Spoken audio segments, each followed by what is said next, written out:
Kuku Raadios välja öeldud seisukohad ei pea ühtima Kuku Raadio seisukohtadega. Te kuulate Kuku Raadiot.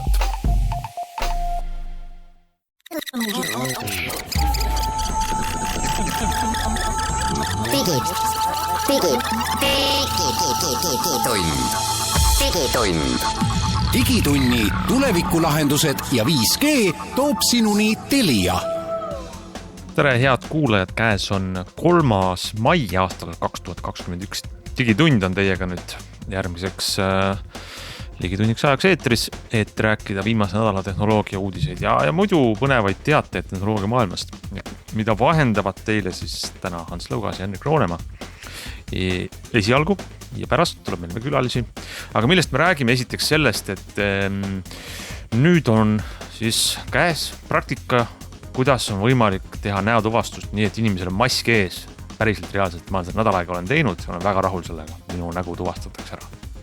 Ja mitte ainult, vaid me vaatame ka, kuidas on alanud Apple'i sõda sinu andmete ristkasutamise ja sinu asukoha ja jälgimise ja kõige selle suhtes. Nii et viskame pilgu peale ja ühtlasi saame küsida, et miks ja kes on süüdi selles, et näiteks Apple Watchis, aga ka mitmes teises nutikellas ei tööta Eestis EKG funktsioon.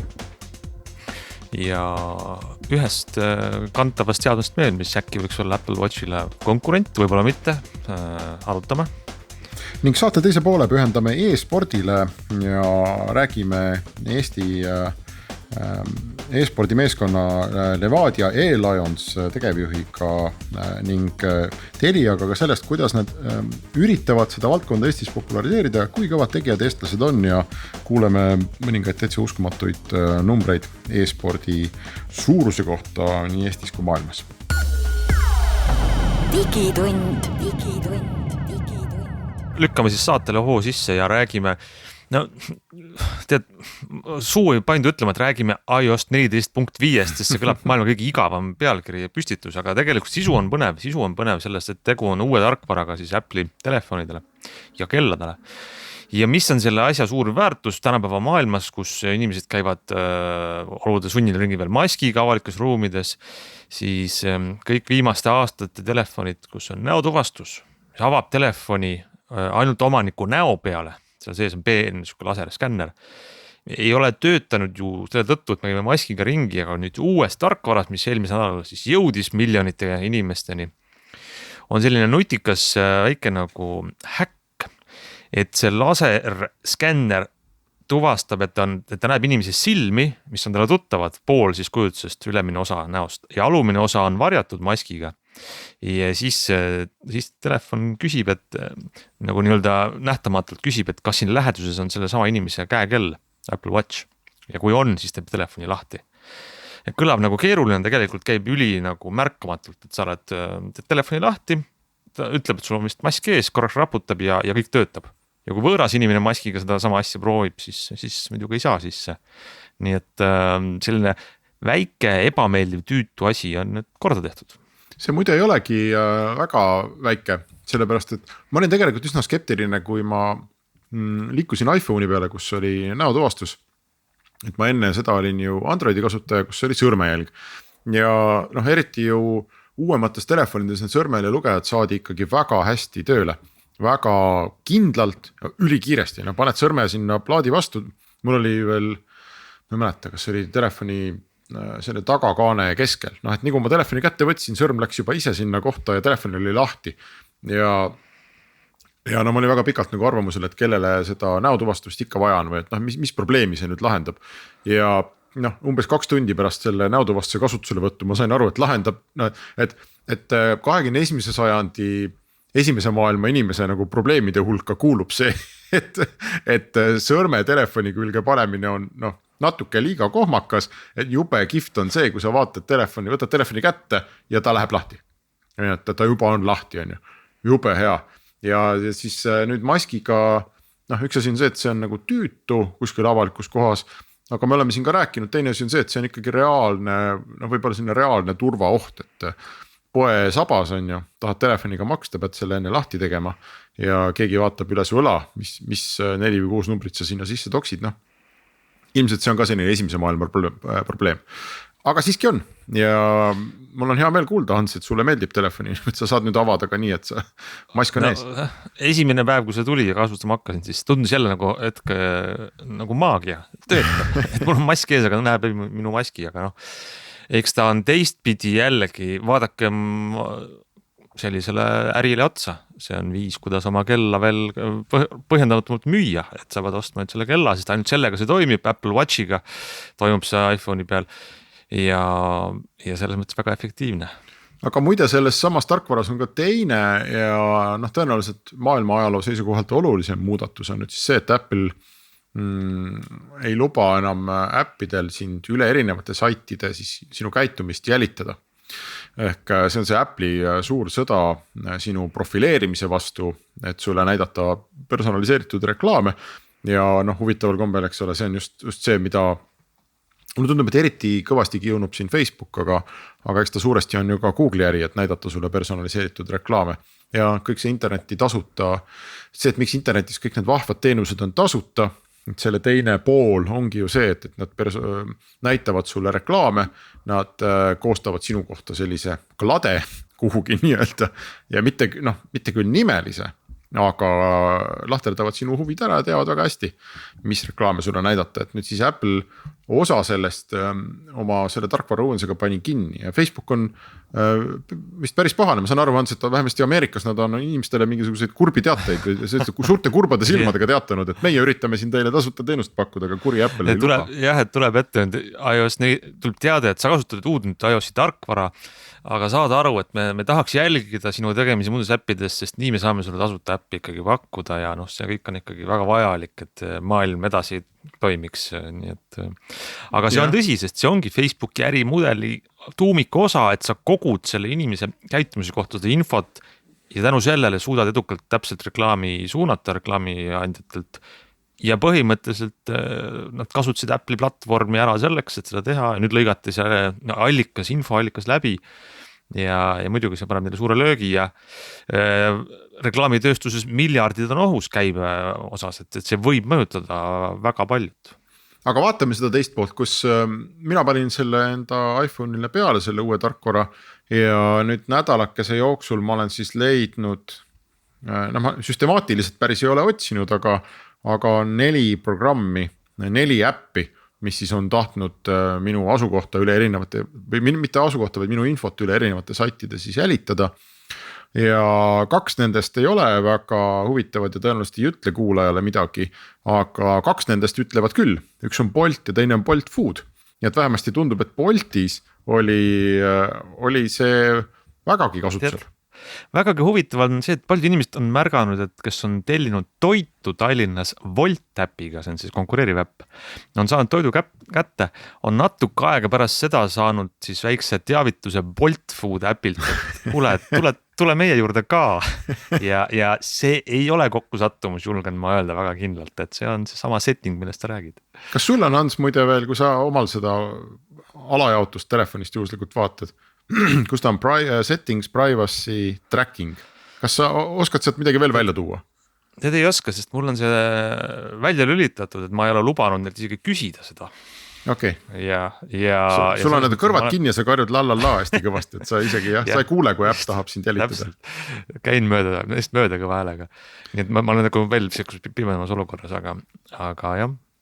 No muidugi ärme unusta, et mina nagu suhtun ikkagi sellise tervisliku skepsisega sellesse, sellepärast, et kogu see privaatsuse jutt on mingis ulatuses ju kahtlemata tõsi on ju ja mingis ulatuses see ongi probleem, aga Apple'i jaoks see on äri ja see on selline äriline konkurentsieelis ja see on nende selline turundus suund või turundusnarratiiv, mille nad on võtnud, et meie oleme siis sinu privaatsust kaitsev firma, et see ei ole, ma julgen kindlasti öelda 100% ehe jutt ja teisest küljest ka mina ikkagi ei ole veel näinud, näidake mulle näpuga mõnda inimest, konkreetset lihast ja luust inimest, kellele see asjaolu, et Facebook või Google on serveerinud talle personaliseeritud reklaame, on mõjunud kuidagi elu hävitavalt.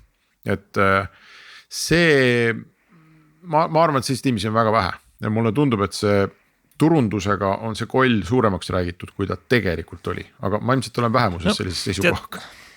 Facebooki kohta on nii palju halbe asju, mis nad on teinud aastate läbi, et siin on nagu, isegi kui need tahaks neid kaitsta, siis on see väga raske selline olla see kuradi advokaat, aga Apple'i puhul ma arvan, sul on õigus, aga siin antud juhul nagu tarbija ja selle firma turundushuvid kattuvad, et alates ei ole nii, aga tegelikult on, et see on muidugi nendel puhtalt see, et saada turu osas mängida sellele kaardile, milles on üha rohkem inimesi valivad teenuseid, digitaalsed teenuseid selle järgi, et kui hästi minu andmed ümber käiakse. Vahet ei ole, kas seal all on siis päriselt on või ei ole. Nad käivad selle kaardi välja, turundavad, aga mul tundub, et see ikkagi, see turundus kattub praegu tarbija huvidega, et see on tegelikult mõistlik.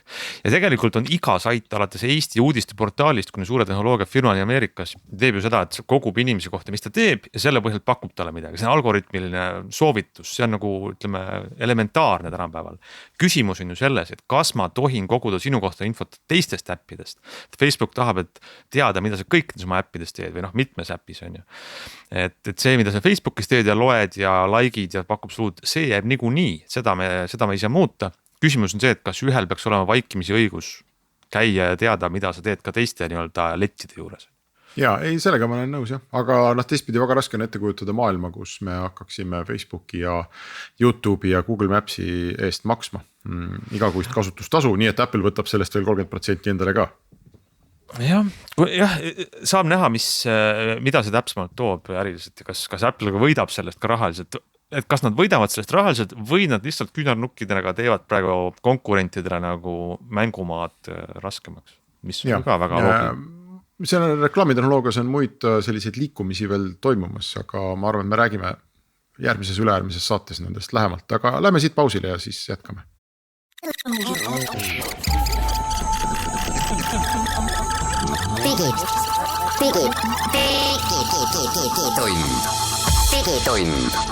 Digitunni tulevikulahendused ja 5G toob sinuni Telia. Digitund läheb edasi ja räägime korraks veel mõnest paarist kellast ja seadmest. Huvitava uudise tegi, kuidas öelda, kas uudise, aga kaevas välja fakti, et miks ei ole võimalik kasutada Apple'i kellades Eestis siis EKG-d, ka Ronald Liive, ja leidis sellele vastuse.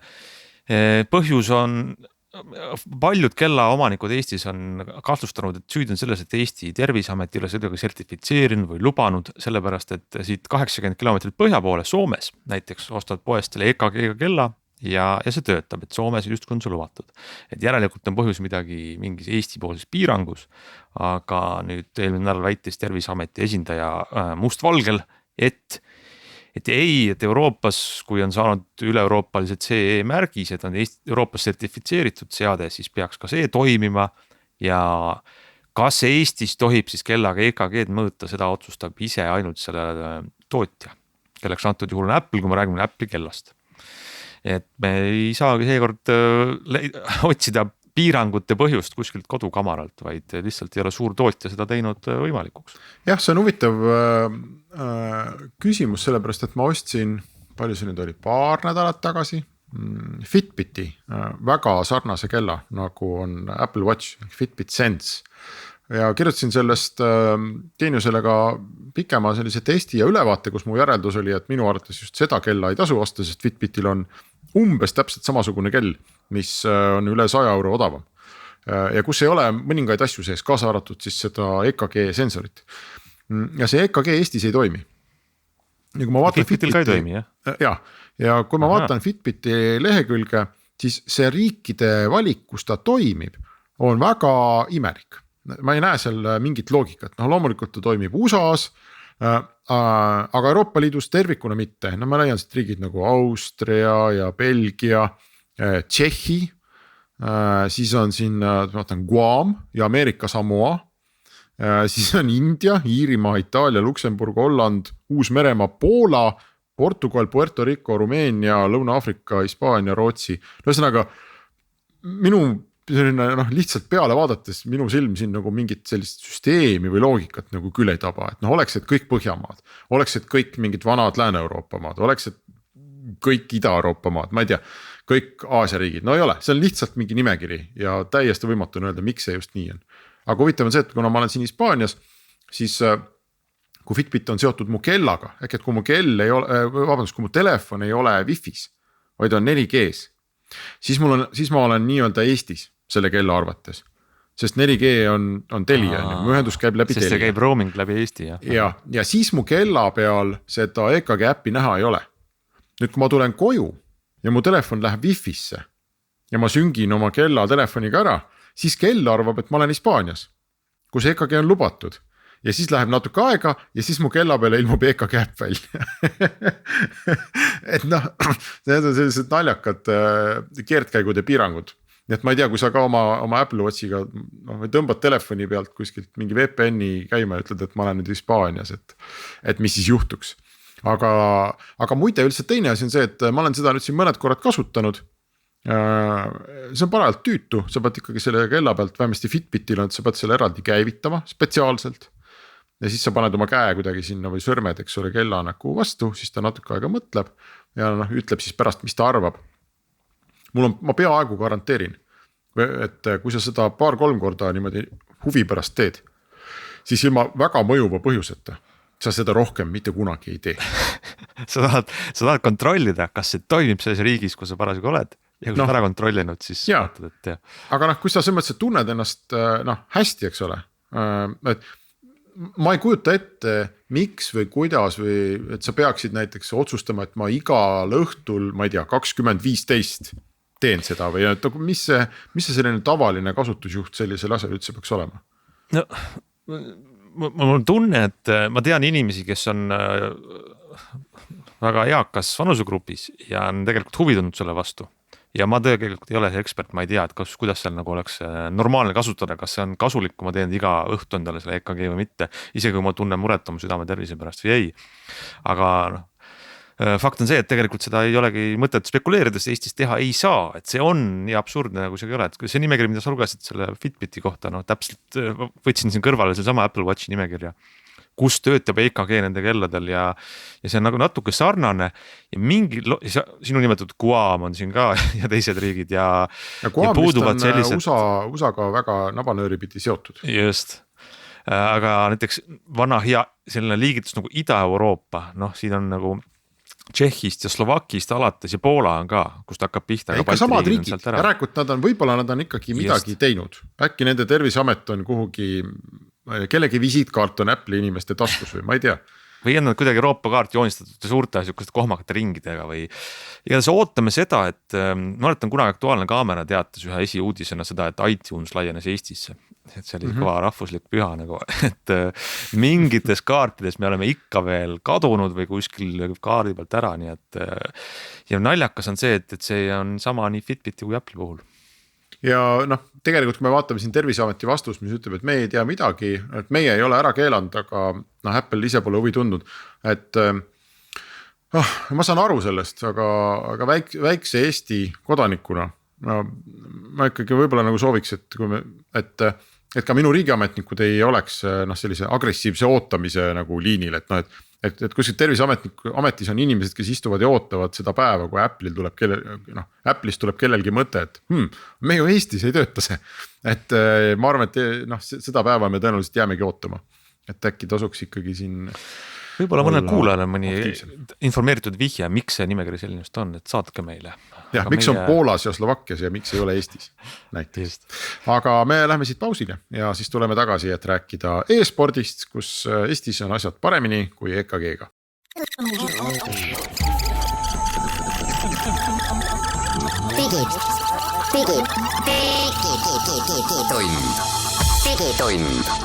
Digitunni tulevikulahendused ja 5G toob sinuni Telia.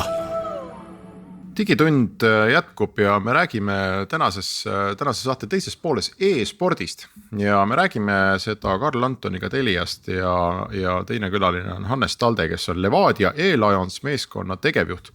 Ja katsume sellele asjale otsa vaadata, sest ei ole mingit kahtlust, et on maailmas riike, kus e-sport on vägagi sport ja hullutab väga suuri masse. Võime siin Koread näiteks tuua, aga ilmselt ka teisi riike. Ja Eestis on see küsimus natuke rohkem, ma arvan, lahti olnud, et mis asi on e-sport ja kas see on kuidagi seotud nagu päris spordiga ja mida need inimesed üldse teevad. Ja Telia on tegelikult päris mõnda aega seda asja nagu vedanud Eestis, et korraldanud turniire ja teinud ülekandeid oma kanalites ja tahtnud nagu e-spordiga kaasas olla. Aga Hannes, enne kui me seda saadet ette valmistasime, sa ütlesid, et sinu meeskond tuli 4-päevasest treeninglaagrist umbes just praegu. Kas ma sain õigesti aru, et te olite treeninglaagris?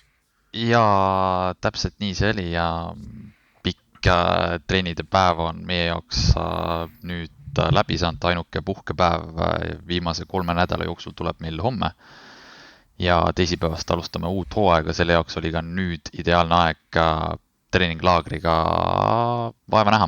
Kui te mängite CSGO-d, mis on labasemalt öeldes üks tulistamismäng on ju, 4 versus 4 vist või 3 versus 3 5 versus 5 ikka jah, eks seal ole erinevaid game mode, Red Bull tegi täitsa 2 versus 2 turniiri, mis oli ka super edukas.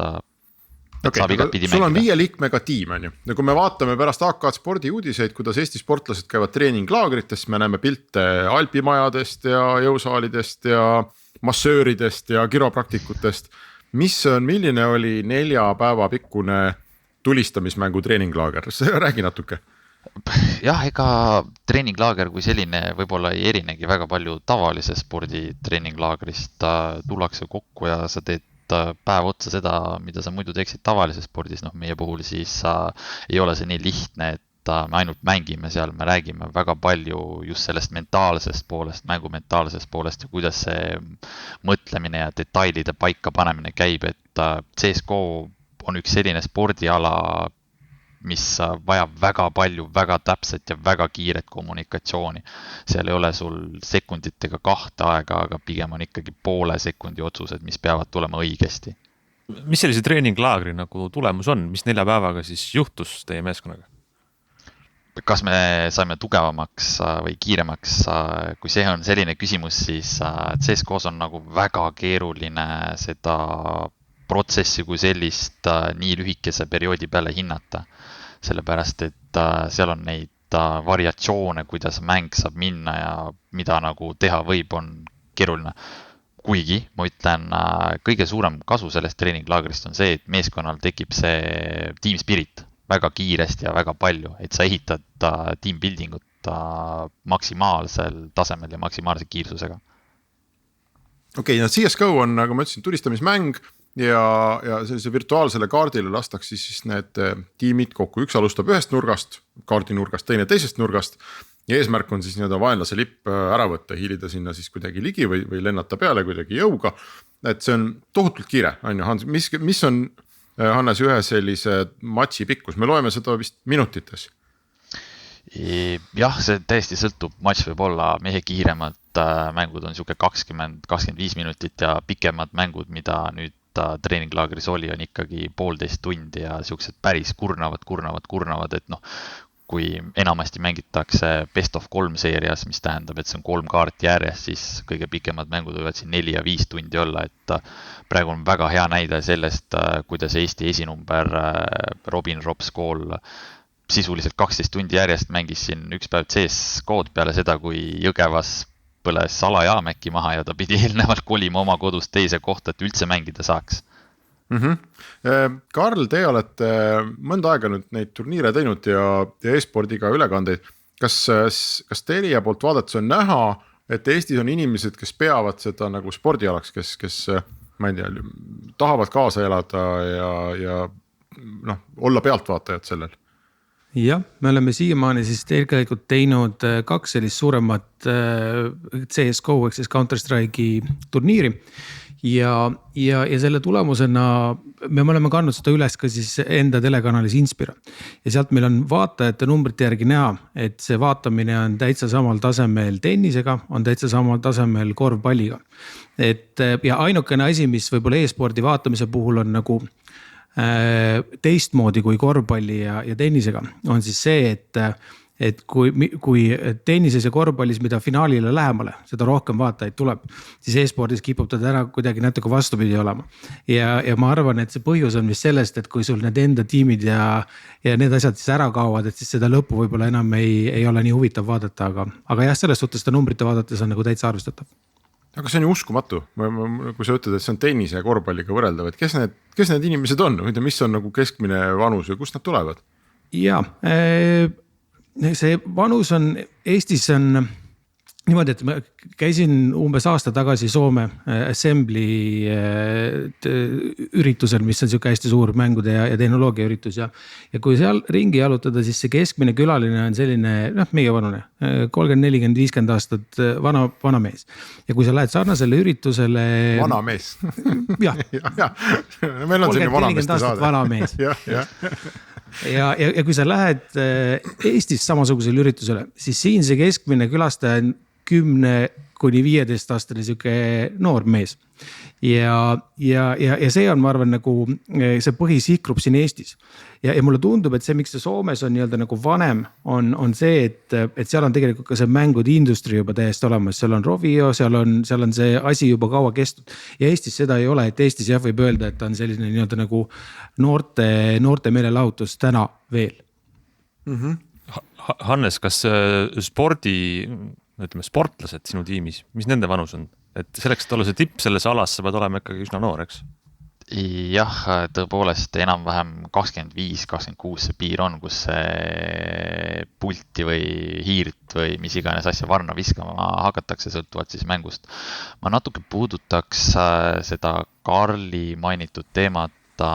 Tegime ise ka ühe turniiri ja umbes 1800 pealtvaatajat oli turniiri jooksul meil, mis on päris suur number vaadates seda, et praegu jalgpalli näiteks üldse vaadata ei saa. Ma ei kujuta ette, kui palju jalgpalli vaadatakse praegu läbi premium liiga kui sellist, kui palju seda vaadatakse läbi nende vahendajate, kes seda üle kannavad. Sa mõtled 1800 siis ikkagi Eestist? Enamus jah, ma ütleks 80% Eestist, kuna meie jälgijad ja kõik sellised siiski enamasti lokaalsed on. No te olete ilmselt kokku puutunud mõlemad oma tegevuse jooksul selle nagu küsimusega, et keegi vaatab teile otsa ja küsib, et seleta ära, et miks see on sport. Nagu, et kuidas saab olla see, et mingid nagu kutid mängivad tulistamismängu, et te nüüd ütlete, et see on sport, et ma ei usu. Mis te ütled vastu? Jah, see on siuke keeruline küsimus, eks sõltub, mis teemaga seda või millise alatooniga seda küsitakse. Mõnikord tuleb öelda, kas male on sport, eks ole. Miks on meie mäng halvem kui male, aga kui nüüd hakata lahti rääkima seda, miks mina konkreetselt arvan ja miks suurem osa, nagu, kes tegelevad sellega igapäevaselt, on ilmselt nõus nende väitetega, siis see ei ole lihtsalt see, et sa toksid klaviatuuril mingid klahve ja liigutad hiirt sinna suunas, kus midagi tekib sul.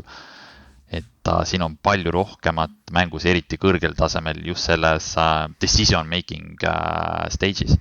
Et mismoodi liikuda, mida teeb vastane, sa pead suutma mitte ainult ühte asja nagu kogu aeg konstantselt oma peas käivitada, aga 5 protsessi korraga, et sa suudad panna seda suurt pilti kokku ja sinna lisaks sa pead samal ajal kogu aeg ülitäpselt, ülikiirelt kommunikeerima oma meeskonnaga.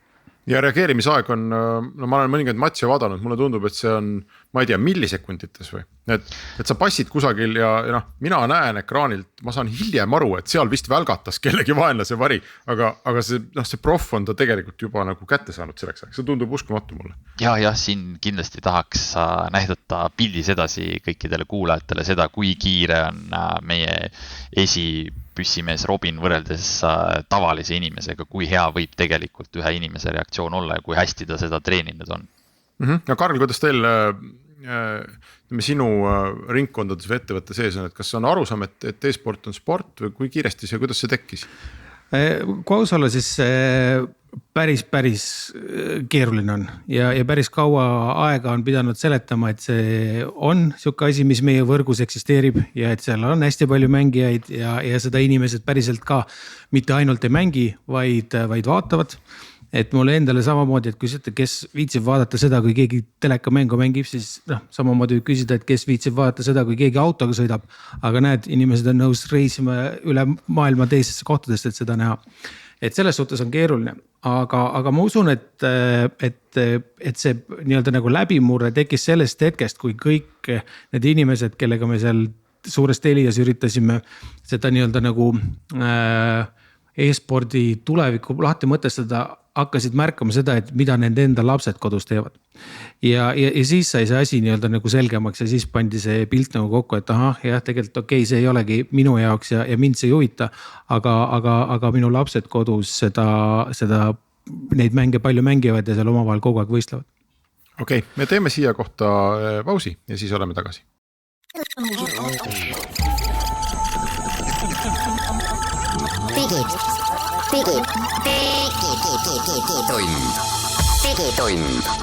Digitunni tulevikulahendused ja 5G toob sinuni Telia.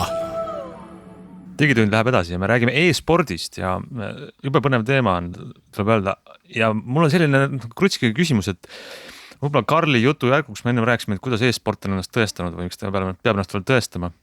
Mina mängisin 2003, ma mäletan.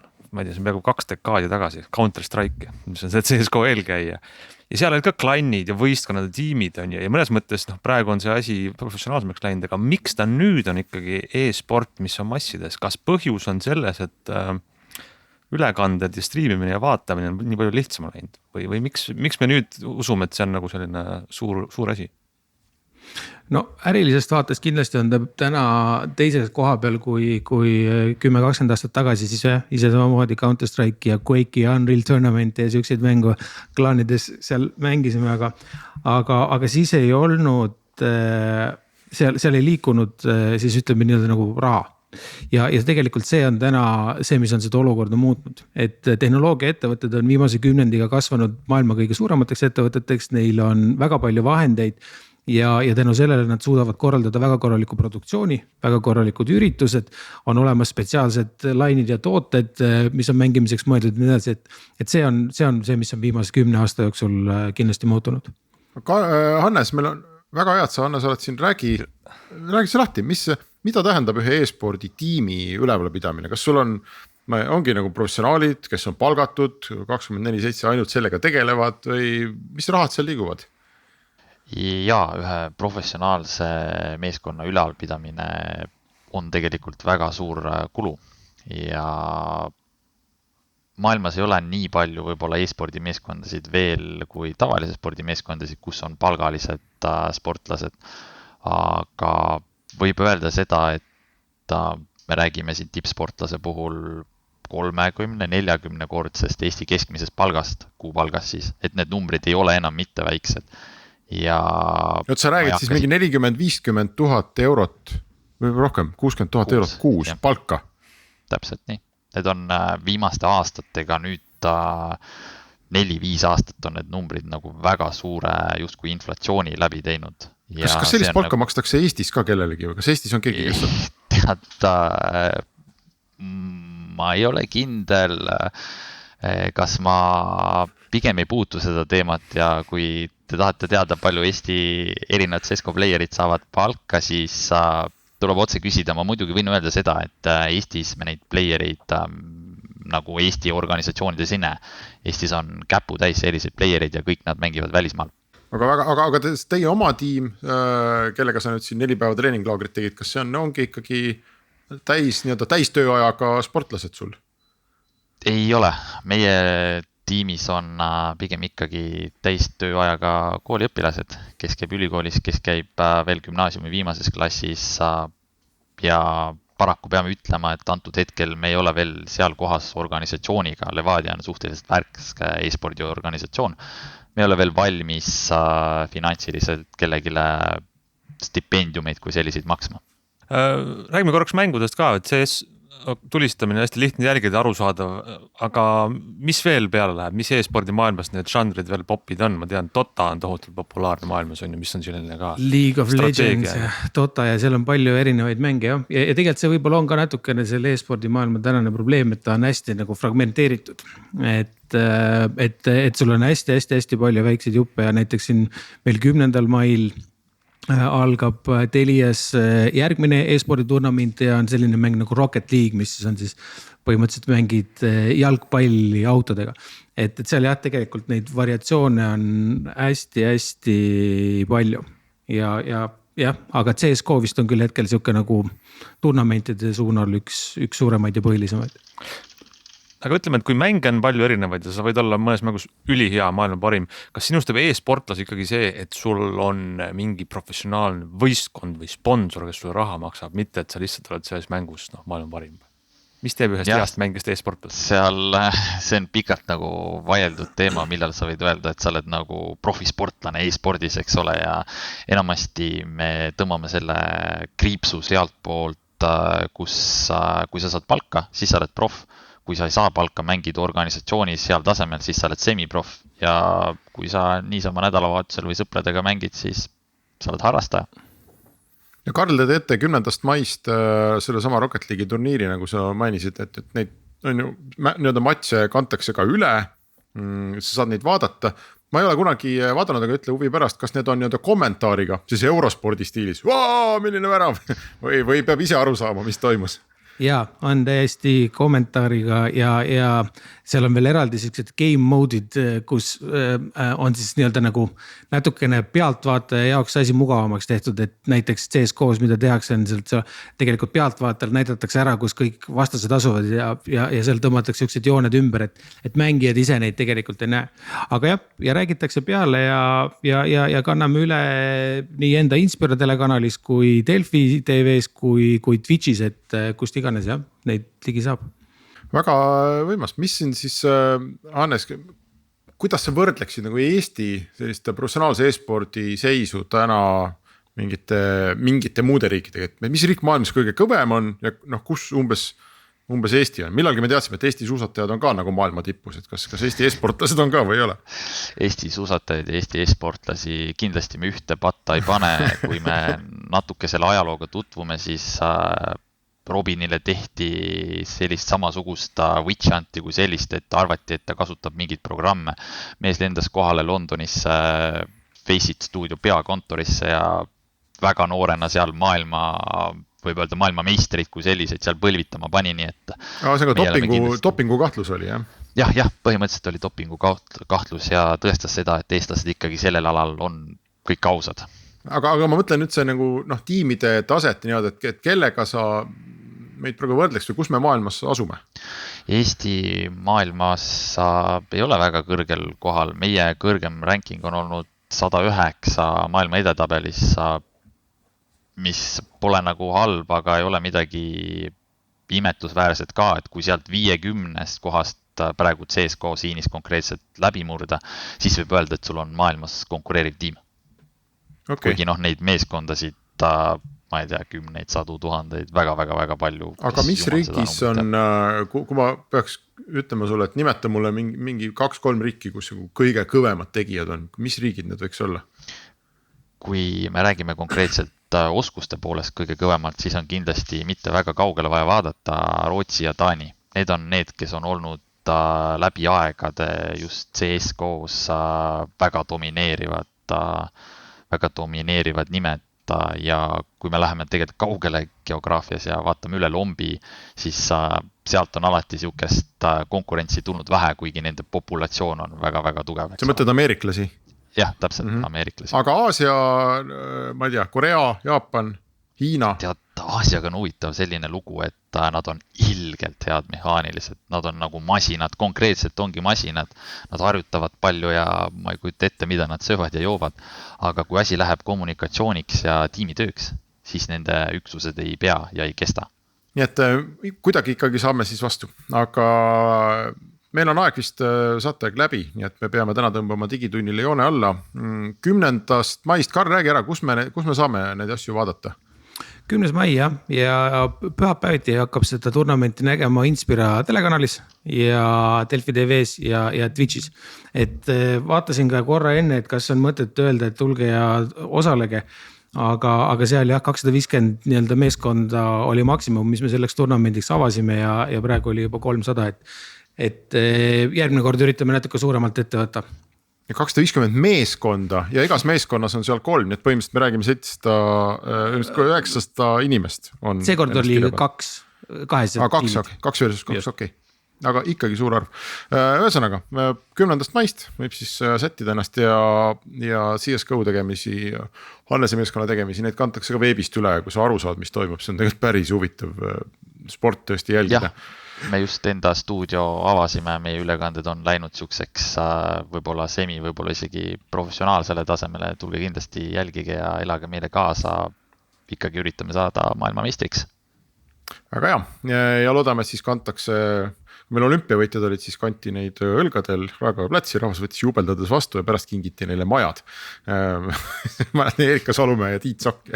Loodame, et läheb sama hästi siis e-sportlastele, aga digitund on tänaseks läbi, aitäh kõigile kuulajatele ja kohtume nädala aja pärast.